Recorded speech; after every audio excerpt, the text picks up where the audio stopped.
Hi, future teacher, and welcome to our Special Education Pedagogy and Professional Responsibilities, EC-12, 160, mini practice test. Check your readiness for test day before watching this video by taking the free practice test using the link in the description below. Are you ready? Let's get started. To start, here is the first question.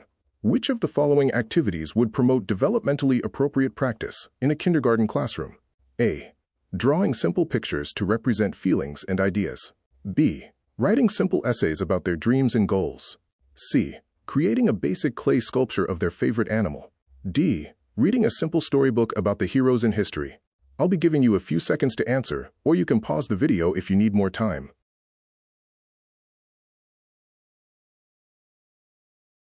The correct answer is letter A. In kindergarten, children learn best by engaging in activities that are visually and creatively stimulating. Drawing out feelings and ideas is suitable for their development stage. Number 2. What factors should a teacher primarily consider when deciding to adapt instruction? A. The teacher's proficiency with the content material. B. The number of students in the classroom. C. The individual learning needs of the students. D. The availability of technology in the classroom. The correct answer is letter C. Instruction should be tailored to meet individual students' learning needs for optimal learning. Number 3. Ms. Mitchell is teaching a unit on fractions to her third grade class. After pre-assessment, she found that most of the students are struggling to understand the concept. Which of the following strategies would Ms. Mitchell most likely use to help her students understand fractions better? A. Provide real-life examples of fractions. B. Assign additional homework on fractions to provide for more practice. C. Conduct an assessment test on fractions to check which students need remedial assistance. D. Promote student focus with fractions by learning a song about fractions. The correct answer is letter A. Using manipulatives or real-life examples like pizza or wooden blocks would help third-grade students understand the concept of fractions more easily. Number 4. A second-grade teacher noticed that a few students have been consistently struggling with reading comprehension activities. Which of the following strategies will most effectively help these students? A. Assign reading comprehension activities as homework. B. Use children's picture books to highlight key comprehension strategies. C. Transition to new reading tasks to stimulate student engagement. D. Streamline reading activities to help student comprehension. The correct answer is letter B. Picture books can function as a gateway to developing reading comprehension skills. The students can use the pictures as clues to understand the story, allowing them to make connections between what they see and what they read. Oh hey future teacher, if you are finding this free mini practice test helpful, click the link in the description below to get instant access to the full-length version.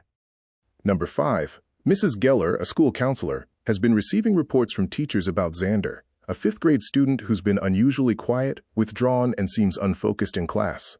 Although Xander's grades haven't dropped, he usually is more active and engaged. What's Mrs. Geller's best first course of action in mapping out a response? A. Arrange to observe Xander in his classrooms. B. Invite Xander's parents to discuss placing him in special classes. C. Advise teachers to spend more one-on-one time with Xander. D. Recommend Xander consider enrolling in supplementary classes. The correct answer is letter A. It allows Mrs. Geller to gain first-hand insight into Xander's behavior in his daily learning environment. This will provide her with a better understanding of the situation before deciding on future steps. Number 6. A third-grade teacher has a student who struggles with reading decoding skills. The teacher discovers from the student's file that the student is identified as gifted and talented. Which of the following is the best course of action for the teacher? A. Consult with a reading specialist for available resources to aid the student. B. Organize a conference with the parents to suggest they enrich the student's learning at home. C. Liaise with the school's special education teacher to provide services. D. Commence an intervention plan for the student to work on any difficulties. The correct answer is letter D. Implementing an intervention plan is necessary to provide the student with tailored instruction aligning with his area of difficulty. This is a key element of the response to intervention. The other options are incorrect, as they should not serve as the primary step in addressing the student's struggles in reading. Number 7. Which approach among the following is most effective at fostering relationships with parents to promote their involvement in their child's educational journey? A. Facilitate volunteer opportunities for parents in the classroom. B. Provide parents with a list of free resources that are accessible at their local libraries. C. Forward monthly progress reports for the student's academic performance via individualized newsletters. D. Encourage parents to take leadership roles for extracurricular activities after school.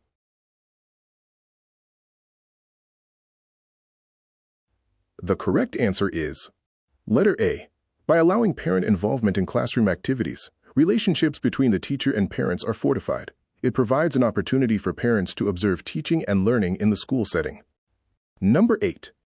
When teaching parents about how to enhance reading skills of their elementary school children at home, what strategy is the most effective? A. Encourage parents to allocate daily silent reading times. B. Share a list of age-appropriate reading materials with parents. C. Mentor parents to omit reading materials that the child finds challenging. D. Demonstrate how to pose insightful queries on the stories read aloud. The correct answer is letter D. Encouraging dialogue about a book during and after reading is one of the most effective ways to enhance a child's comprehension skills. Number 9. Which statement accurately represents a fundamental principle of the Interstate New Teacher Assessment and Support Consortium in TASC? A. Teachers should change their methods when teaching based on the continuous professional development opportunities. B. Teachers should foster leadership roles within their schools and professional organizations actively. C. Students should be engaged in service projects by teachers to contribute to their communities. D. Teachers need to comprehend learners' growth and development to recognize different learning and development patterns.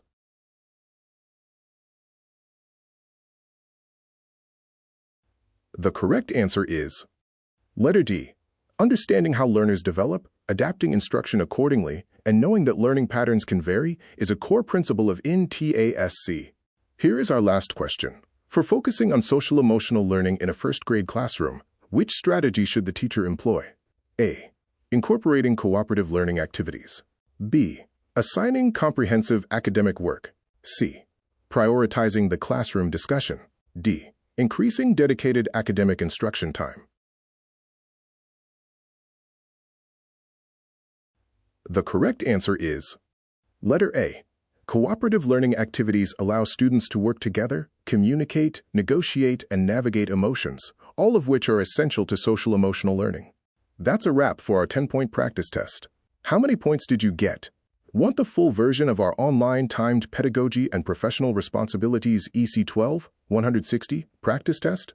Click the link in the description below or visit us at teacherpreps.com.